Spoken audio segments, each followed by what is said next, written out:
Welcome to the Opportunity Podcast, where entrepreneurs come to learn from real buyers, sellers, and industry experts on the lesser-known growth opportunities to build their online business empires. We'll uncover tactics veteran online business entrepreneurs have used to build, buy, flip, and sell their way towards personal wealth. Sit back, grab a coffee, and get ready to uncover hidden growth secrets. The Opportunity Podcast starts now.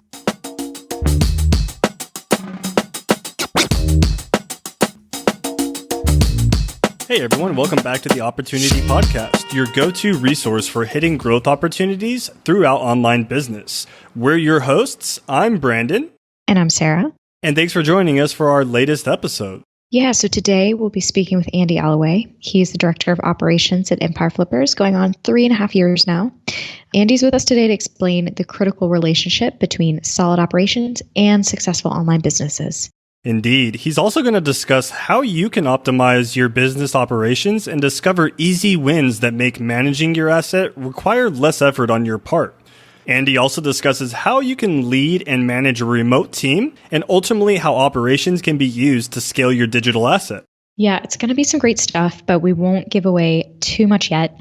Let's dig into the interview first and see what Andy has to share. And then at the end of the episode, we'll go over some of the best listings on the Empire Flippers marketplace that highlight the growth opportunities we've learned about today.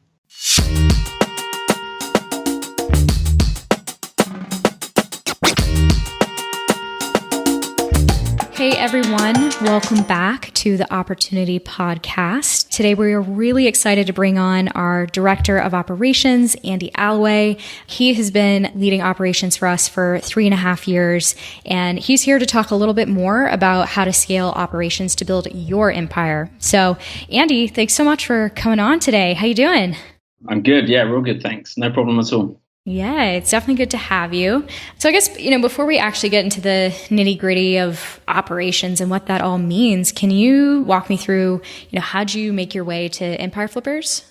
Yeah, of course. So like you said, I've been at Empire Flippers for about 3.5 years now. My background is not particularly operation focused, actually. It's more kind of sales and sales management. I worked in the IT industry in sales roles for a bunch of time and was doing fairly well there, but then kind of hit 30, I guess, and was bored, to be honest, wanted a bit more out of life. I decided to take a year out, go traveling. And then when I got back, kind of my number one priority was to find a way that I could do both, travel around a bit and not be spending all my savings at the same time.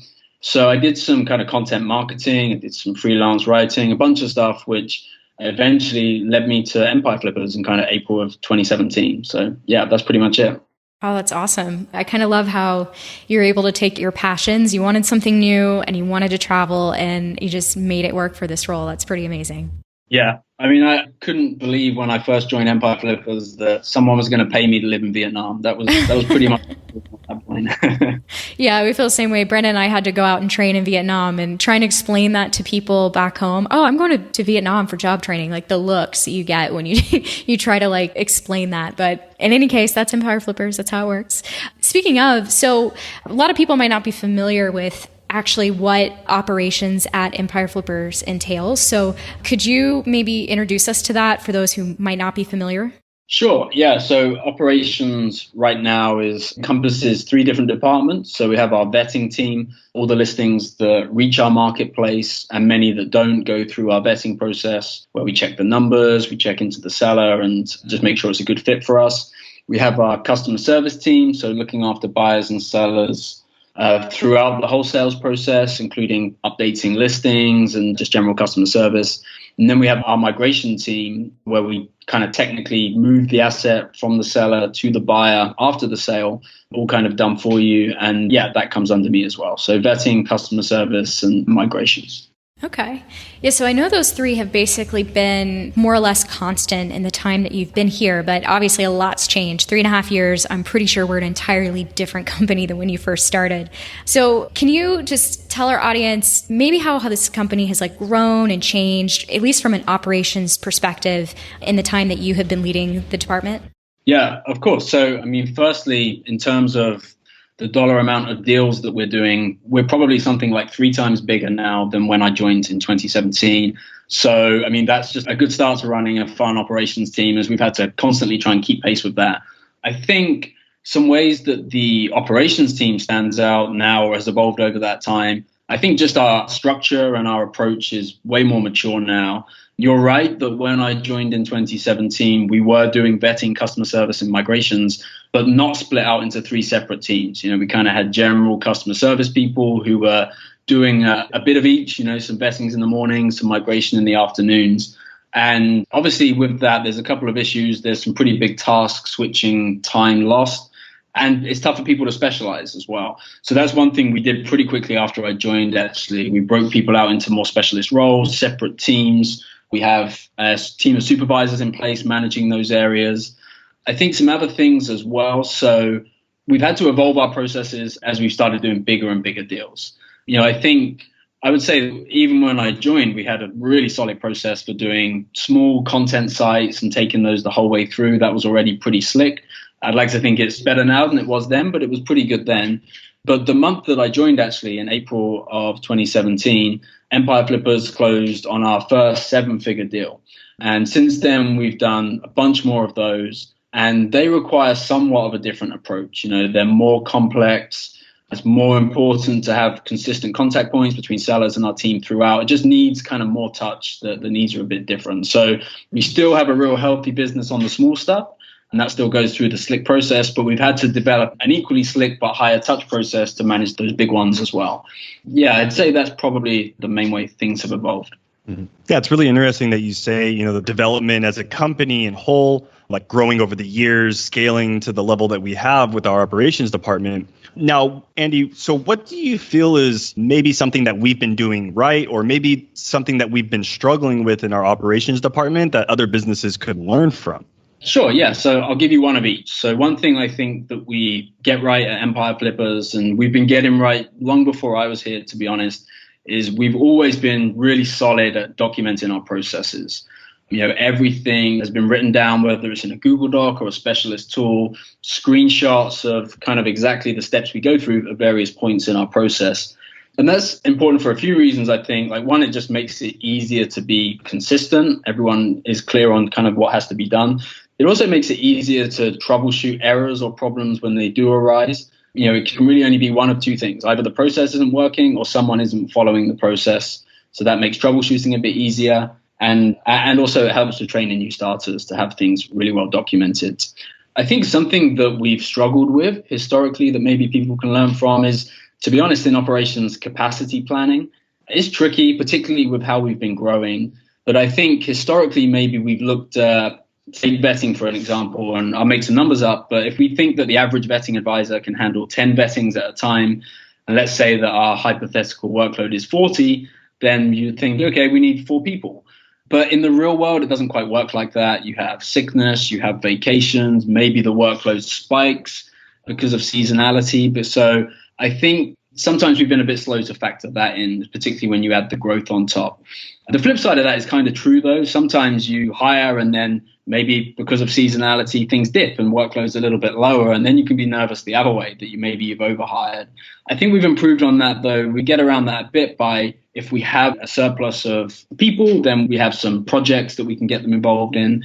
And we've actually done that successfully this quarter. So I think that generally capacity planning has been tough in operations. And I think that's maybe something that people could give some thought to. Basically, Andy, I really like how you were summing up what we were getting right and even some of our challenges. On that note, on capacity planning, I think that's huge. And I think that's something that I'm sure business owners struggle with across the board. I mean, would you say that that's the case? Have you seen that, maybe businesses have come to our marketplace and they've also struggled with capacity planning in the same way? I think it is somewhat common. Actually, I think both of these we see to some extent in the businesses that we list. Particularly if buyers love to see growing businesses, so we love to see them as well. But of course, they also want to be sure that they can maintain that growth operationally. So it definitely helps the seller has given some thoughts. What will the team have to look like 6 months from now? And on the documenting processes point, similarly, one of the big concerns buyers can have is what happens when the seller's no longer in the business, and having really well structured processes and a team that are following them can really put their mind at ease on that front. That's an excellent point, because I'm just thinking, some of the listings that we come across, I think more or less, especially when you get into like FBA and e-commerce, really getting operations right. I think there's like an art and a science to it. It's not something that people really get it intuitively. And that's kind of where I want to focus on next, because people, when they're thinking about their business, I think they put growth first versus scaling for smart growth. And then operations, it kind of gets a little bit muddled and mixed. So let's talk about what it takes to scale in a smart way. So what would you say from operations perspective, what actions are necessary in order to scale, but do it in a smart and almost mediated way over time? Sure. So I think first off, just take well-documented processes as a given at the start of all my answers, so I don't have to keep repeating it. But that's, I think when it comes to scaling and growing, there's a couple of additional things that stand out to me. So one, I think, is to create a culture where people are willing to speak up if the processes aren't fit for the task anymore. And the way that I kind of like to cheesily sum this up is strong processes loosely held. And what I mean by that is we have real great processes, but we're not married to them. And we know that to grow, we're going to have to change in places. Maybe we're going to have to find efficiencies. Maybe we're branching out into slightly different areas. And the processes that have historically worked may not be 100% fit for purpose for those kind of new goals. So yeah, being really open to feedback on processes and willing to change them, I think is huge. And this one is not necessarily ops specific, but I think, to scale, you do need to grow a team of some sort. And I think the key thing in that is to eventually let go of the wheel and just accept that there will be some customer interactions that will happen and you're not in control of. Some of your people in your team might do things that are not exactly the way you would have done them, but that's totally fine and necessary. And I think a couple of things to support that. One is giving people a framework by which to make decisions by. So, maybe when you have a new team member, initially you're going to be making a lot of the decisions, obviously, because they're brand new. And then it's kind of a gradual process of giving them some rope and some guidance, but also giving them the framework and letting them know how you make decisions. And then after the fact, giving them feedback on that as well. That's the second thing. So kind of debriefing decisions. And I always tell my guys, as long as you can tell me how you made the decision within the framework we've discussed, then even if it's not what I would have done, I'll always be fine with it. Yeah, and then kind of like the overarching lens that I put on this stuff is, how well would the operations team run if I wasn't here? If for whatever reason I wasn't at Empire Flippers tomorrow, would things still be running great or would things fall apart? And I kind of think that if they'd still be running great, then I'm doing a good job. And if they would fall apart without me, then not so much. I really like what you said about the strong processes loosely held. In some ways, almost having to, you have the wheel in your hands for operations, but you're going to have to let go from time to time. I think some people, they think about operations, they sometimes maybe strip the idea of being, say, the leader in it or the human aspect in it. There'll be teams involved and people involved. It's not always going to be perfect. Just kind of thinking out loud here, somebody who is leading a team of people all the time, would you have any advice for business, either, I guess, potential business owners, if they're thinking about taking on a business and they want to scale operations, but they don't quite know how to do it on the human front and managing team front? Would you have like any advice for them? Is it like, okay, if you can't do it, you need to go and outsource a partner who can, or here's some resources for you to manage teams? Just thinking out loud, but yeah, I just didn't know if you had any thoughts on that. Sure. Yeah. I mean, I think if you're taking over a business, particularly one that has a team or may need a team in the near future, whether that's operations or not, to be honest, then management is going to be a real key skill that you're going to have to pick up at some point. So I would just recommend investing some time in that, whether that's day-to-day management and also hiring as well. Scaling, really you're talking about scaling by people or technology normally. And it sounds obvious, but getting the right people in is absolutely key. All of those things I just mentioned, having a culture of challenging processes, being able to take your hands off the wheel, I think the success or failure of those things really hinges on people that you put in place. And I think as important as just getting good people is getting people the right fit for your business. So a couple of the things that I really push people on in interviews is how do they like to be managed? What sort of culture brings out the best in them? And try to push past the boilerplate answers and really just try and work out if this person is going to thrive in the business or not. I think that would be the main thing. It's a great answer. I mean, I guess in the same vein, I want to make sure that we're not leaving any stone unturned here for opportunities for buyers. Would you say, like, if a buyer is coming to our marketplace and they're taking over a business and they're thinking, okay, I know I want to grow this thing, and actually where I'm going to focus for growth opportunities is in operations. I'm curious, is there any points that you would say to this buyer, this is where you can really grow better. This is where you can really double your revenue by next year from an operational perspective. And I could be completely making that up, and you can totally tell me that's fine. So I think there's some specific use cases, right? And normally this is going to be people who maybe already have a team of some sort on a different business. And then there's absolutely some cases where they can kind of plug that team in, either save some expenses or increase efficiency and kind of use that to ramp up. I think more often than not, for most buyers, particularly people buying their first business, the growth opportunities are probably going to be more sales or marketing led. But I think where operations plays in is they should absolutely be thinking, what's the operational impact of going after that growth? So, if I plan to start Facebook ads and I think it will double the sales, do I need to increase the ops team? Like, how does that work with the capacity there? And that being the case, they should probably get started on that hiring as early as possible, because it can be a pretty time-consuming process. Yeah, completely. You want to give yourself enough time to train the right people, and that being the key takeaway is finding the right people as well with your operations department.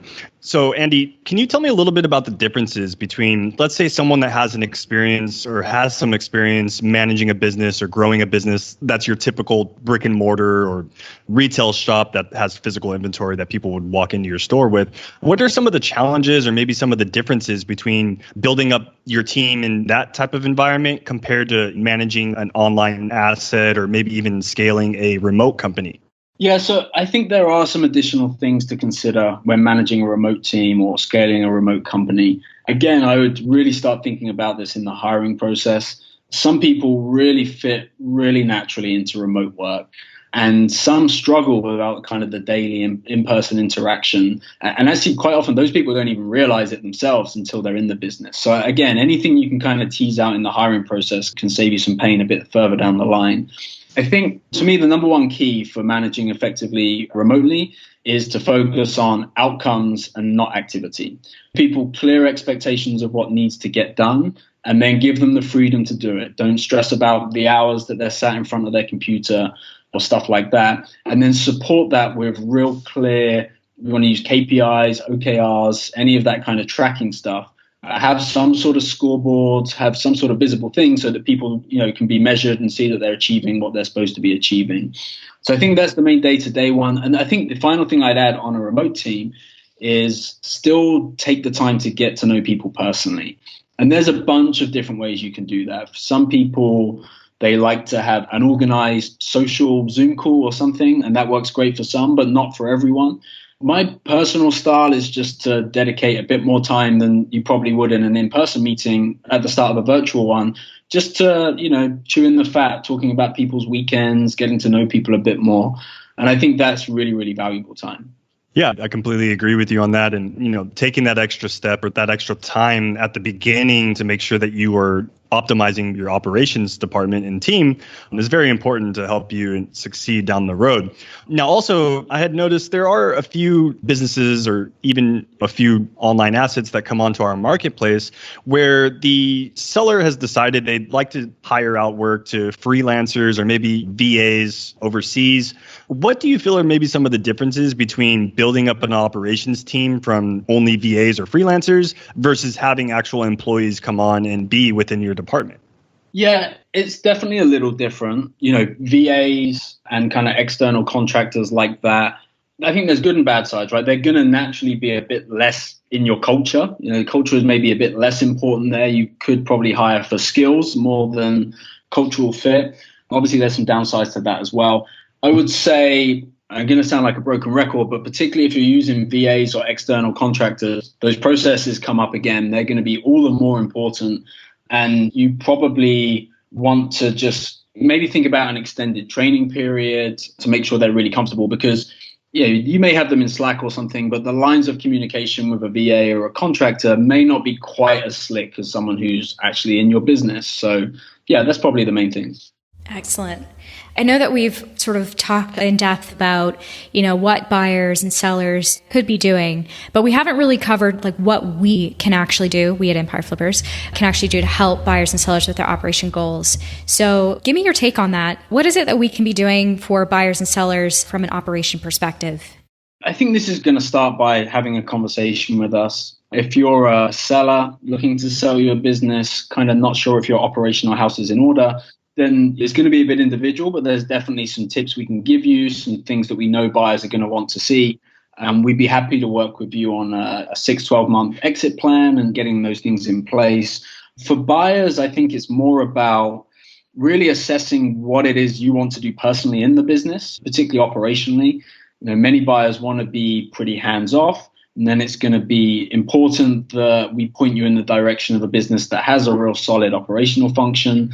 And if you more want to roll up your sleeves and get stuck into the day-to-day, then we have some that match there as well. So I think on the buy side, it's more about buyers knowing exactly what it is they're looking for and us making sure the fit is there with the business.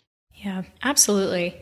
Now, I think, like you said, we really can be a partner, probably in a place that people don't expect us to be. They know we're the broker and we're going to be helping them throughout the sale, but we can be sort of giving advice from an operations perspective. So it's pretty cool. So, we were kind of talking earlier about operations and how sometimes it's a little bit hard to either find the resources or to even get like a full picture of the impact of what good operations can do. So I'm curious, from your perspective, in what ways do you think operations could tie into amazing growth opportunities for businesses, and why should it not be overlooked? It should be a priority if you really want to grow big. Yeah, for starters, I would say that your company is only ever as good as the experience customers get, right? And that really hinges on the operational processes you have at every touch point and what's going on behind the scenes. So you can have the best growth plans in the world, but if that means the customer interaction is poor, customers are unhappy, then it's not going to get you very far. I think another maybe non-obvious way that operations can provide a growth opportunity, particularly for someone buying a business, is by getting feedback from the front line on what customers are saying. Operations people in customer support, they're really out there talking to customers, hearing what they like, hearing what they don't like. So if I was buying a business, one of the first things I would do is get the feedback of those people. And, they might say, look, we often get this feedback about the product, or we offer this, but people are looking for something else. And that feedback could be really useful in shaping the direction you take the company in. Excellent.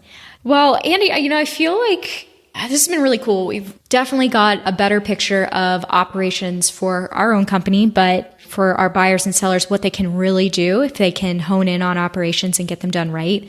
Do you think there was anything that we might have missed that you'd want to go over? Maybe the only thing I'd close on is to say that in terms of running or leading an operations team, I think the bulk of the skills are the same ones that you need to run any team. So I think that's a good place to start, is by brushing up on those skills. If you were going to add in one thing more specific, then I think a really strong attention to detail, someone who's really kind of process orientated, is important. So if that's not you, then consider hiring someone who has those skills. And then maybe just one final takeaway, there are some really great operational frameworks that you can look at, particularly if you're just getting started. There's a really great book called Traction by a guy called Gino Wickman. That's maybe one takeaway that people could read. It's not solely operational based, but it is pretty heavily on getting an operational function in a small business for the first time. So that would probably be a good starting point that I'd suggest. Excellent. Yeah, I'm really glad that you brought up some resources, because I think so many people might be listening to this and they just kind of don't know where to start. There's abundance of, say, marketing materials out there or sales materials, but not always like the framework for operations. So thank you for giving a little nugget of wisdom for our audience. No worries. Andy, it's just been great having some conversation with you today, learning a little bit more about your world. Okay. Thanks, guys.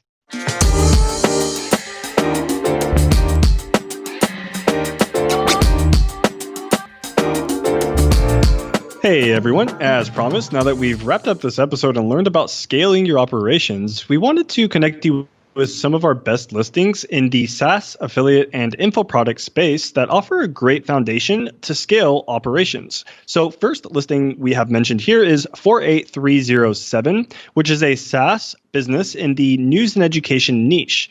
Great opportunity for someone to come in and scale this business because it also includes 2 active developers and 2 support agents that will also be continuing on with the business, along with 2 additional domains for the business itself as well. So really great opportunity if you're not quite familiar with how SaaS or programming might work on the back end, but you still want to own this great model or opportunity. Still great opportunity for you to come in and manage these developers or support agents to take care of the coding side of the business for you.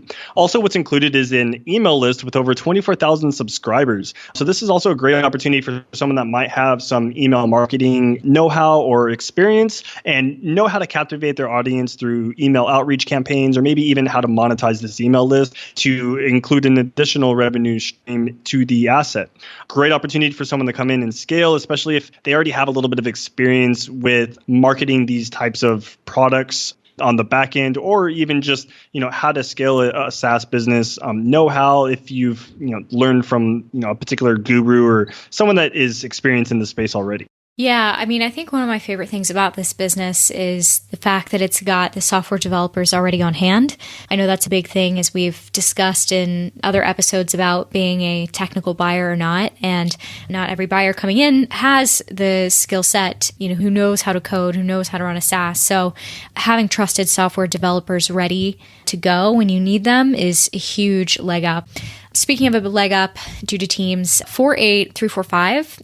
So this is an affiliate site for internet services.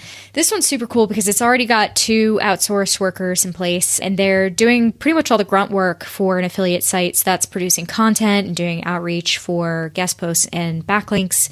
It's white hat, so everything's really clean and it earns its traffic naturally. It's also seen tremendous growth. So it's got year-over-year growth in traffic and earnings. It's doing really, really well.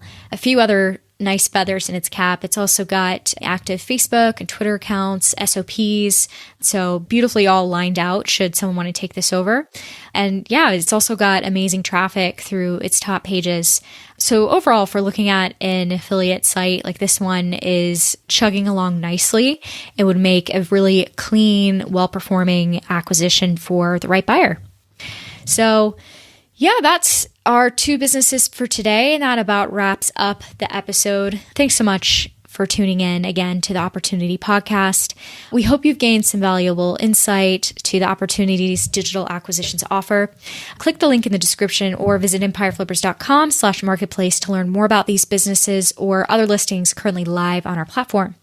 If you've enjoyed this episode, be sure to leave a comment and subscribe to this channel for more great content that'll be released soon. Until next time, we're your hosts. I'm Sarah. And I'm Brandon, and thanks for tuning in to this episode of the Opportunity Podcast.